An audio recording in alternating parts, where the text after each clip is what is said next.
Hey everybody, what's up? Welcome back to the Just Today podcast. Thank you so much for tuning in. As always, if you haven't, please subscribe to the podcast, leave a rating or a comment if you want. The more subscriptions, the better, and the better the podcast will get. Also, definitely check out my YouTube channel and subscribe to that as well. In fact, today's episode, I would highly recommend watching the video of if you can. This video is, this episode, this happens to be a video as well, but this podcast episode is all about me and my girl Madison sort of talking about our sex life and getting directly into how it works, mechanics of it all, the pros and cons that is different for an inter-abled couple than a regular able-bodied couple, and how that stuff all plays out. And I think it came out pretty cool. And if you watch the video, we sort of point out how the positions work and all that. So if you're curious about that stuff, definitely watch the video. It'll make a little more sense. But we mostly talk about it generally, so the podcast is fine as well. But Madison's also totally cute too, so it's worth checking that out. So I hope you guys liked it. And as I mentioned in the other short blurb I just put out last week, this will be sort of a replacement episode for episode number 3. I just decided it was time to take that down for various reasons I mentioned previously. And if you guys have any further questions, as we mentioned, you can email us about it, and either me or Madison or both can answer anything you want to know about. So feel free.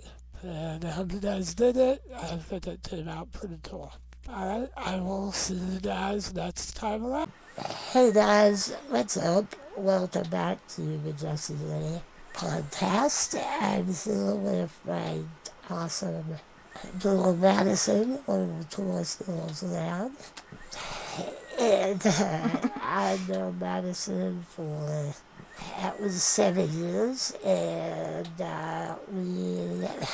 she started out as a caregiver for me, but we sort of evolved into a inter-able couple, or what we like to call a long-term booty call, as Star Wars says. And we thought it would be cool to talk about sex. Let's talk about sex, baby. Remember that song? I do remember that song. That was like kind of before your time, I think. Yeah, it was, but I still know that song because it's catchy as all hell. It is really catchy, catchy as fuck. Yeah. But anyway, Salt and Pepper. There's a shout out. Salt and Pepper is quality.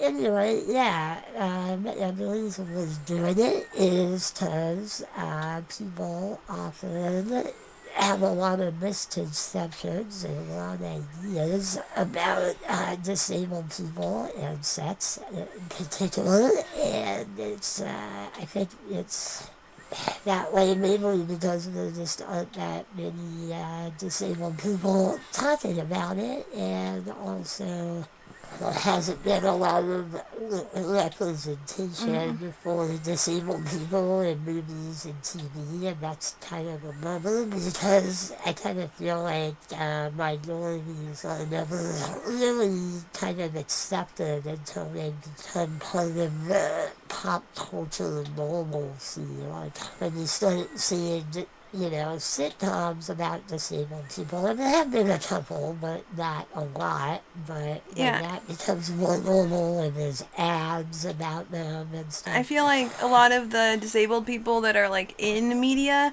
oftentimes it's, like, the disabilities that are, like, oh dear, microphone, don't do that.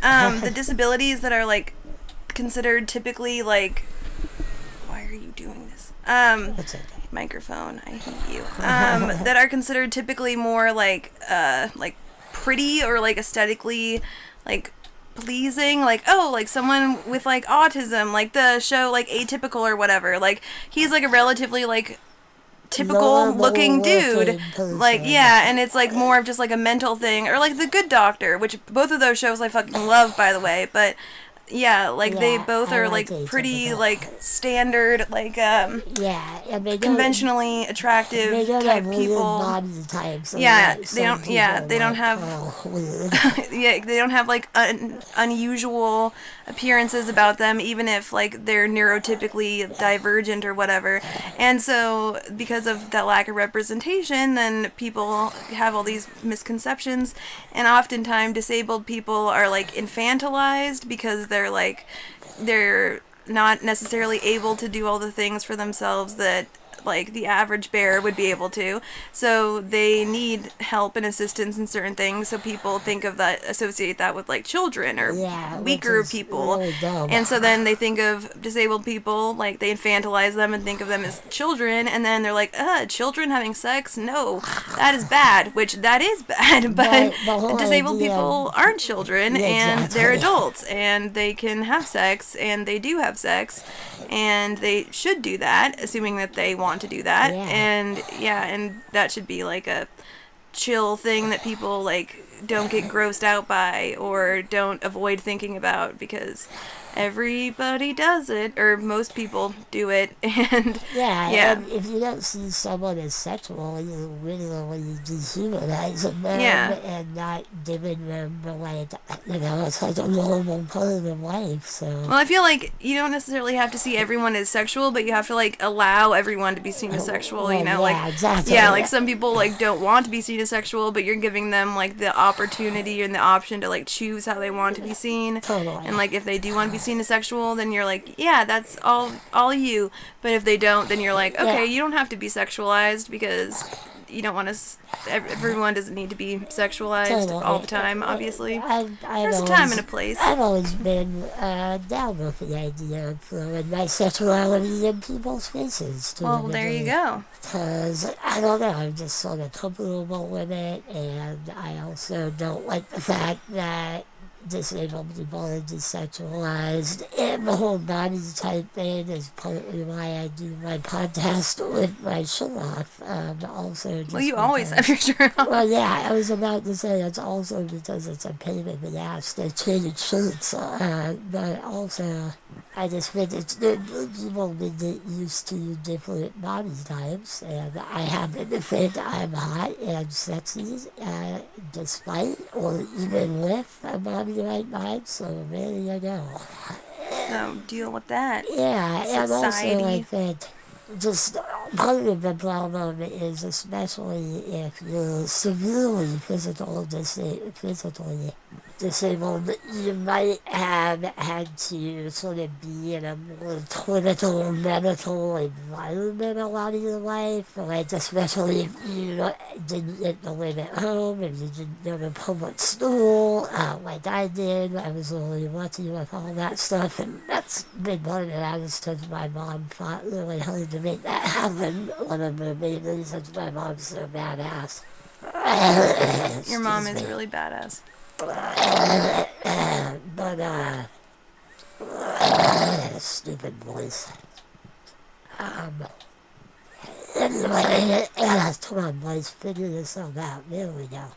That's better. As I would say, though, when people grow up in those environments, I think they're often not very encouraged to, figure out, like, dating and sexuality and stuff often. So I think that's something that the disabled culture is kind of still catching up with. But there's a lot of people that aren't, in those environments, and they probably need more of this type of thing out there. So, yes. Yes. So, so we thought we would just sort of talk about what has worked for us and how it works.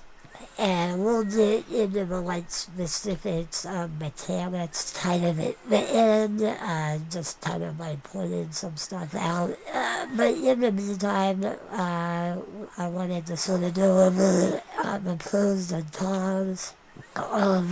What's a little different anyway when there's a disabled person with an able-bodied person, at least in our case of dying with a girl, which makes it a little more specific. I know, like, one thing I'm often wondering about is, and thought about, is how in movies and TV shows, whenever people are like getting romantic or they like each other or they're gonna hook up, they always do this cheeky sort of like subtle let's look at each other's eyes or touch each other's hands or legs or it's sort of this like subtle little cute dance they do. And I can't really do that because I can't say, hey, why don't you subtly put my hand on your hand? That would kind of take the subtlety out of it.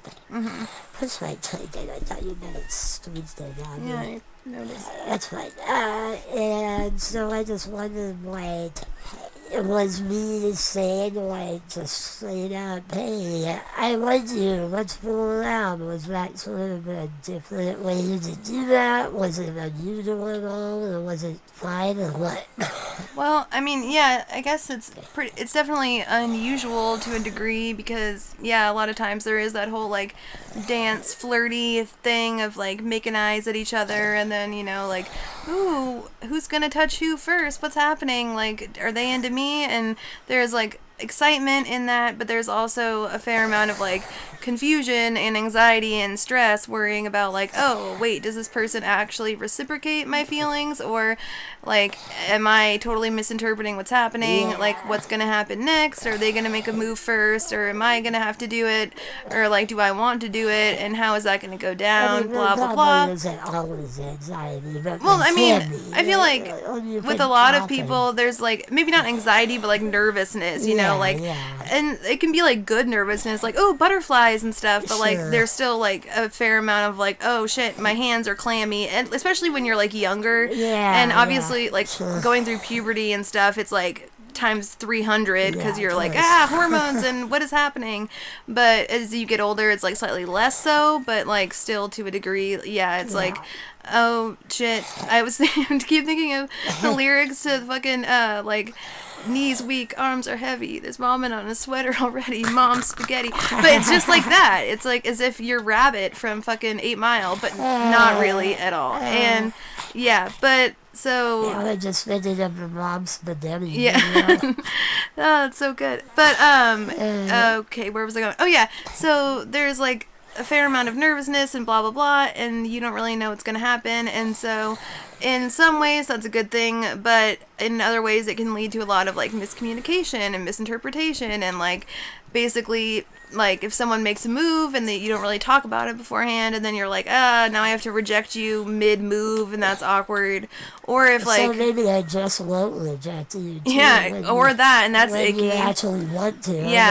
That's not a good situation for either person, but definitely not the person who is getting the move moved upon, I guess. Sure that happens a lot now. And also then there's like a lot of missed opportunities, like, oh, you both wanted something to happen, but no one had like the guts to do the thing or like say the thing to the other person, so the opportunity went away, and maybe there wasn't like a good moment anymore, and it's so sad. But with you, and I'm sure with like other physically disabled people, like you have to be more direct and just be like, hey, this is the thing that I want, are you down, or what's going on? And so it takes away some of like the like uncertainty, like the the little dance, as you said, that kind of goes away.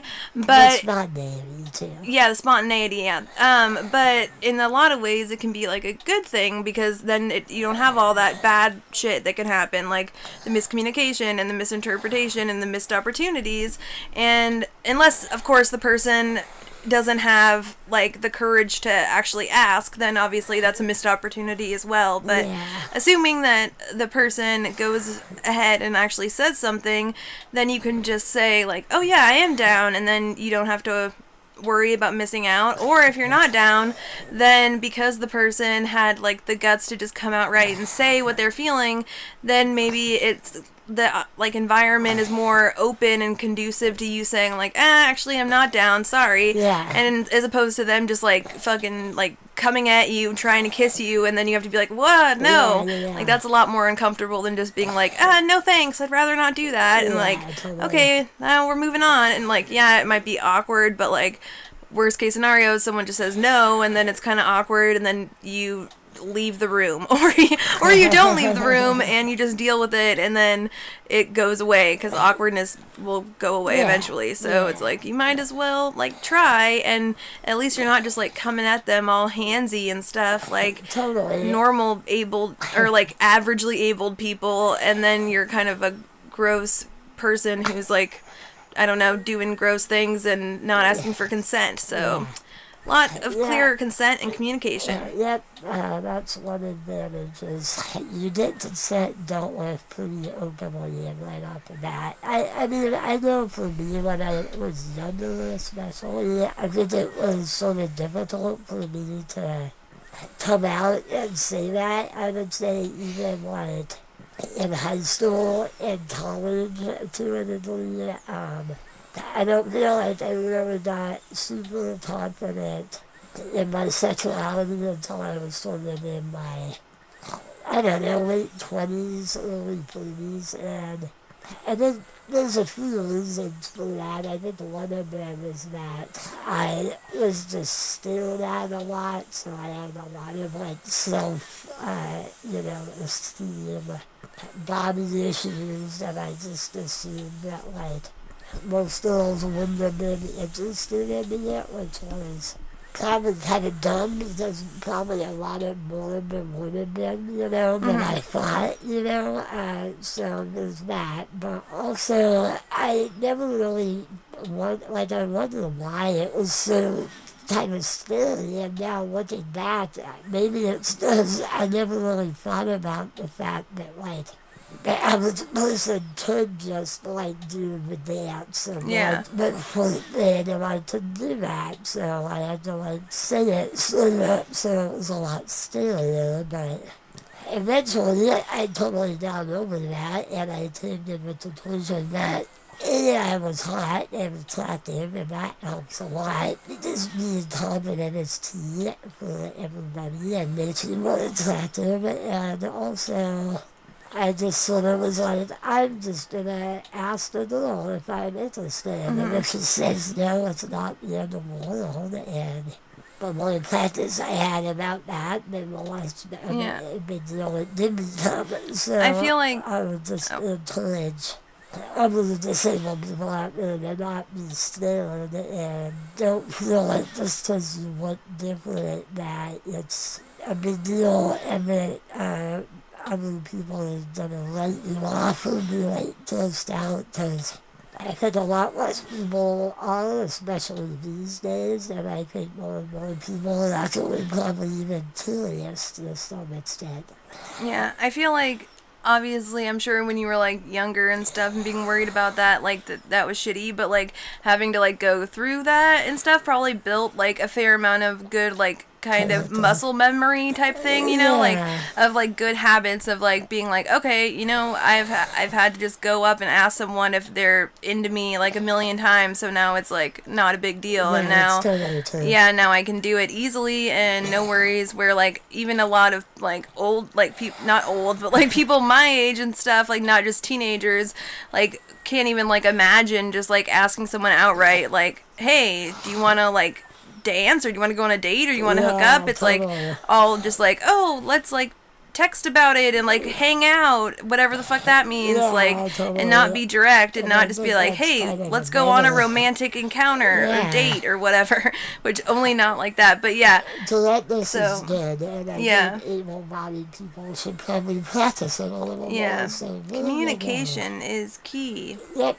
But yeah, besides that, I mean, the only thing that was sort of like, not a ton, but I can't do like as many positions as an able-bodied guy, obviously, and I can't be as dominant physically in the sense that I can't like move you around or be on top. But that doesn't mean that we haven't figured out things that worked, obviously, because we have, and they work pretty good.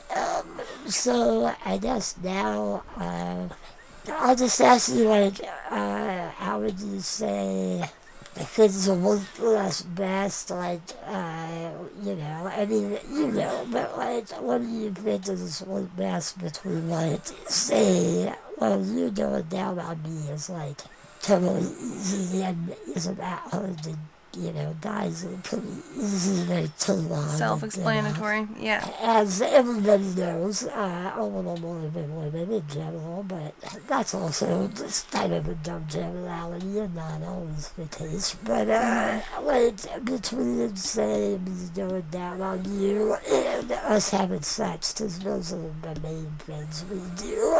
And I guess, like you said to me the other day, those are sort of the main things everybody does. Yeah. But yeah. Well, I would say the main, I guess, like, negative thing, as you said, or, like, not negative thing, but, like, different thing, I suppose, about, like, having sex is, like, that obviously, yeah, I have to, like, be on top all of the time, and I have very little leg strength or upper body strength, but particularly leg strength, I suppose. Yeah, Actually, I don't know. Both are worse. Both are bad. I don't know which one's worse, but yeah. But so I don't really have like the endurance, so to speak, to like be in that position for a super long time. Yeah. So and like when we are doing it, like literally, it is Sex. yeah, like doing the sex. Yeah. Then it's enjoyable and stuff, and like I do like get off and everything. But then like as my legs begin to tire, it's slightly harder to focus on like what's going on, and so it's harder to like get in the right headspace toward the end. Yeah. And so then I get like distracted by the fact that my legs hurt, and I'm like, my legs are dying, and I have no thigh strength. I'm gonna die now. Yeah. And so yeah, but when So we can't do it necessarily as long. yeah, for as long, yeah. But like the beginning is totally good, and then it's my own fault that my legs suck.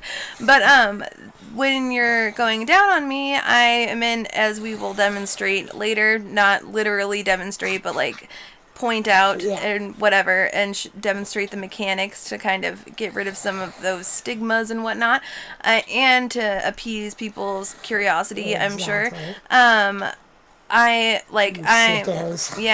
I am not just my weight is distributed between like my arms and my legs, so it's sort of like a all foursy type position, and so it's a lot more comfortable, and I'm like resting my head and shit on pillows, so it's a lot more comfortable, and I am not dying at all, so I can stay in that position for much longer, and it's not as uncomfortable, or it's not really uncomfortable at all, except for like toward the very, very end, but that's only like when we're like done anyways. And so in that case it's a lot easier to focus on like what's going on and like the sensations and all that, and get off and whatnot. So yeah, I would say that's like generally the slightly better thing, but both are good. And I kind of get at it too. Is that? Yeah, there's that. I don't know what else sex. I was gonna say, but yeah. But one thing I noticed with the sex thing too, that's kind of a trip, is just like,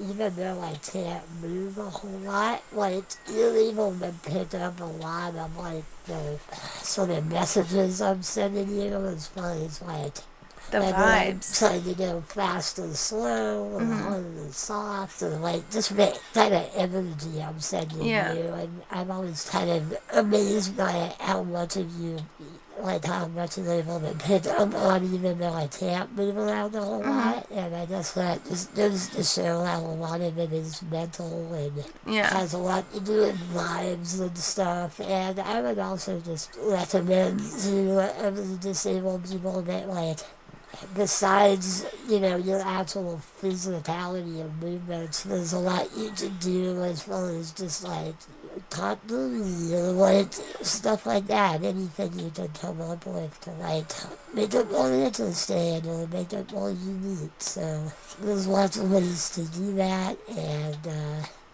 it's kind of been fun experimenting with that stuff with you, and it's made it very interesting the whole time, I feel like. Yeah. Yeah. Well, I don't know if you have anything else you want to say in particular. No, I feel like we covered it. Yeah, I think so, for the most part. If anybody has any specific questions for us that we haven't answered. Comments or concerns. Comments or anything concerns. I don't know what concerns. I don't want to hear any concerns. Yeah, no, not particularly. I'm kidding, but, actually, I'm not kidding. Yeah, if you have any of those, you can leave them as comments either on the podcast or on the YouTube video. And if you want to ask us anything specific, you can do it there, or you can email us at justlypodcast@gmail.com. So that's, there you have it. I hope you guys found it interesting, and it was kind of fun talking about it. At least I had fun. And, yes. yeah, we will now show you the mechanics stuff. So we will now cut to that. All right. Oh, jinx. Goodbye. So, yeah, here's the different position stuff and how we figured it out. One of the first things I had to kind of figure out, besides where she was going to go, was how to hold my leg up out of the way, because I can't really do that on my own. So I came up with this nifty idea to tie a piece of fabric to the side of my bed, and she just twisted it up into a little double circle like that, and then she lifts my knee up and wraps it around my knee.